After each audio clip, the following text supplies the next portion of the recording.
Hello everyone, welcome back to Inner Tales.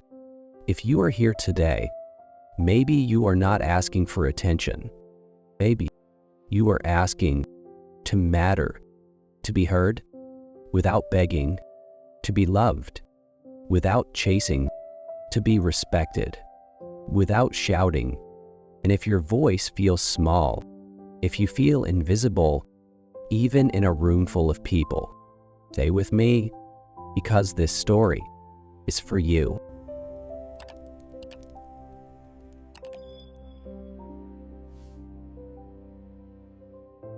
Ethan did not give up, at least not at first. He told himself, maybe I just need to try harder. So he did. He spoke louder, explained more, prepared longer. Before meetings, he wrote notes carefully, every word measured. When he spoke, he watched faces. Some nodded, some checked their phones, some looked past him. Nothing changed. At home, Ethan tried again. He said, "Had a hard day." Someone replied, "Everyone does." The conversation moved on. Ethan smiled. He always smiled. But inside, something tightened. A quiet anger, a quiet sadness. He started asking himself questions. Late at night, am I boring? Am I too soft? Am I invisible? He did not want to beg for attention. He did not want to force love. He just wanted to feel that being himself was enough. One evening, after a long day, Ethan left his apartment and walked without direction. He needed air, silence, and maybe an answer. The park was almost empty.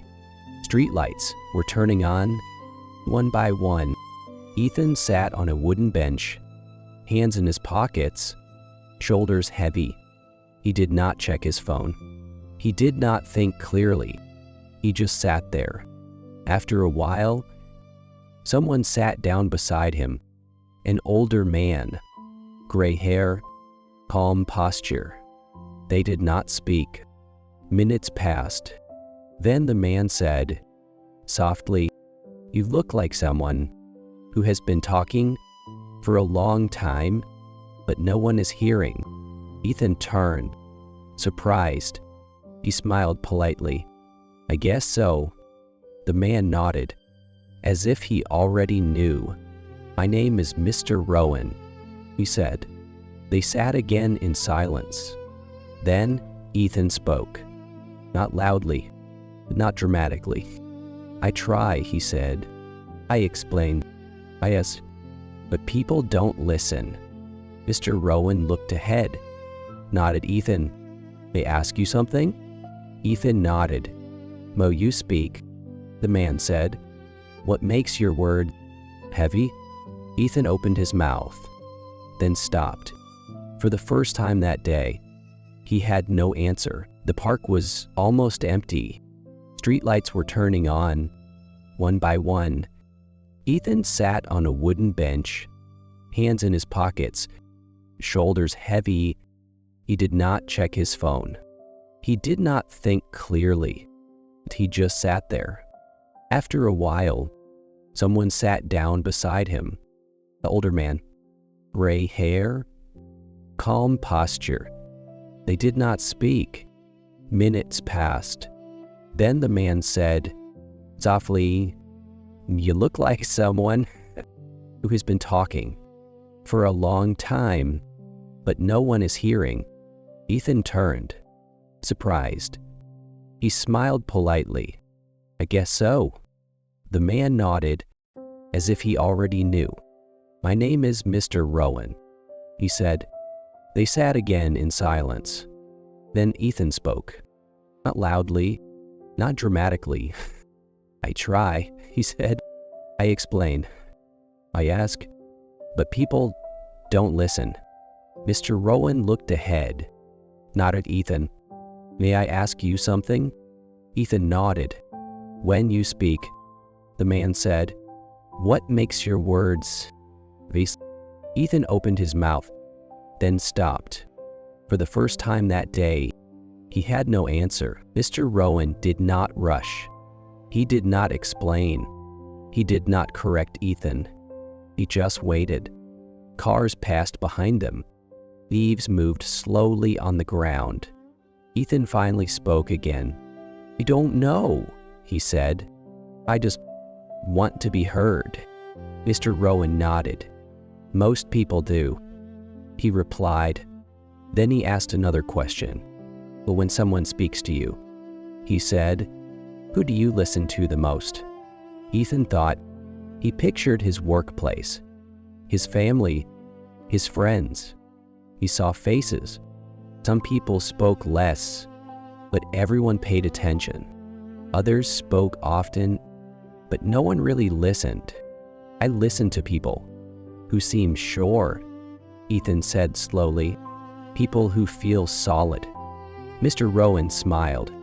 Not proud, not pleased. "It is calm." "Interesting," he said.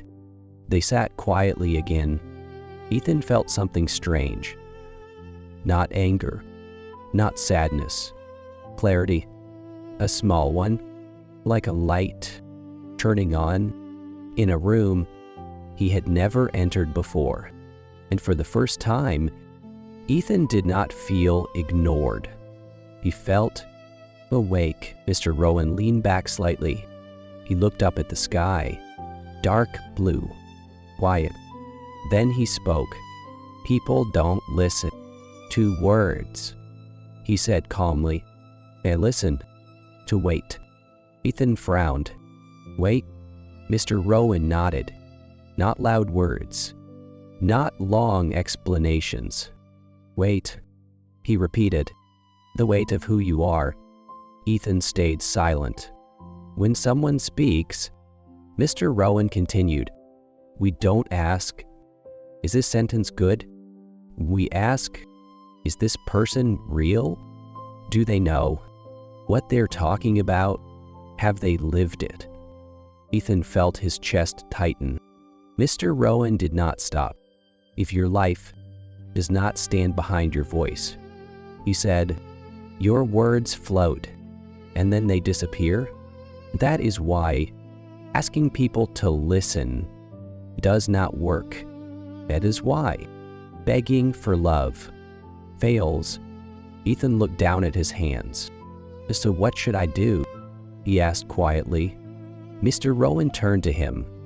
"Stop chasing attention," he said. "Start building substance. Become someone people feel safe listening to.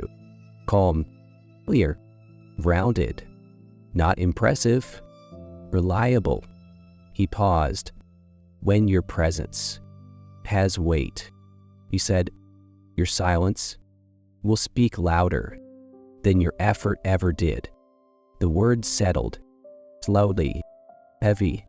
Ethan did not feel attacked. He felt, and for the first time, he saw the problem clearly. It was never that people refused to listen. He had simply not yet become someone worth stopping for. Ethan did not change overnight. There was no big decision, no promise, no dramatic moment. He simply stopped trying to be noticed. The next morning, at work, he spoke less, but he listened more. He watched how things worked, how problems repeated, how people reacted. He stayed after meetings, read quietly, learned what others ignored. At home, he changed small things. He woke up earlier, organized his space, finished what he started. No one praised him. No one noticed.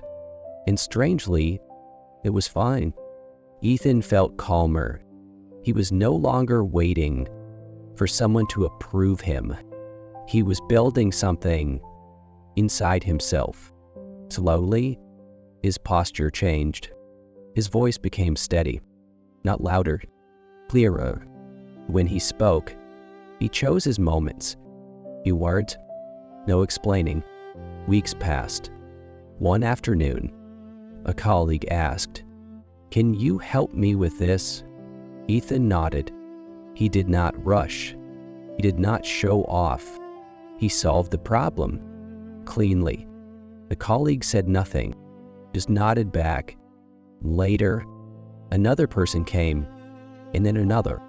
Ethan noticed something new. People were not listening because he asked. They listened because he had become in someone they trusted to stand still when things felt uncertain. He remembered Mr. Rowan's words. Wait, Ethan smiled to himself. For the first time, he was not chasing love. He was becoming someone who could hold it. It happened on an ordinary day. No announcement, no spotlight, just another meeting. People talked. Ideas moved quickly. At one point, the room felt stuck. No one said anything. Ethan waited. Not because he was afraid, but because he was calm. Then he spoke. Not loudly, not long, just one sentence. Clear, grounded. The room went quiet. Someone leaned forward. Another person nodded. No one interrupted. They listened.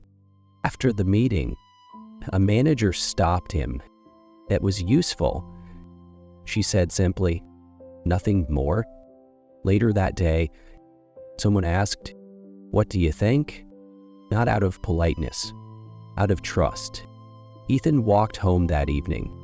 As the sky turned dark blue, he thought about the park bench, about Mr. Rowan, and he realized something important. He was not loved because he tried harder. He was heard because he stood steadier. Love did not arrive with noise. It arrived with presence. And for the first time in a long time, Ethan felt light. Not because the world changed, but because he no longer needed to beg it to see him. Ethan did not become famous. He did not become loud. He did not become perfect. His life did not suddenly change. But something inside him did. He stopped measuring his worth by how much attention he received. He stopped asking to be chosen. He started choosing who he wanted to become. And quietly, the world responded, not with applause, but with trust, with space, with moments where his words landed instead of floating away. This is not a story about being better than others. It is a story about being solid enough to stand still in your own life. If you feel unseen, unheard, or unloved, maybe it is not because you are invisible. Maybe it is because you are still building the weight that makes the world pause. And that work is quiet, but it lasts. If this story spoke to you, or leave a comment below. Tell us, have you ever felt unseen?